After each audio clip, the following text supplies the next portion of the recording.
before you attempt to do low carb, maliban dun sa pag-aaral ng foundation, na lahat naman ay nasa YouTube na libre, tingnan nyo lang dun sa channel natin, Dr. Iris, how to start, side effects, mga ganun po, protein requirement. The very first thing that you should do para matulungan kayo sa consistency po, sa sustainability is, number 1, bakit nyo gusto mag-low carb? Yun po yung pinakamahalagang tanong. And this is the question that you always ask yourself throughout the years. Bakit nyo gusto mag-low carb? Is it for disease reversal ba?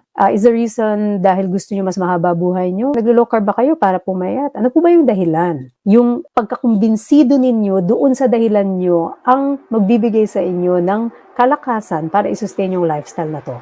Kung hindi masyadong malalim yung inyong dahilan, may hirapan po talaga kayong i-sustain kasi konting temptation lang bibigay kayo. Pero kung malakas yung inyong why are you doing it? Then, mas matutulungan kayo mag-stick to doing clean low carb. And also, kung hindi tayo clean low carb, that's the other part of the problem, right?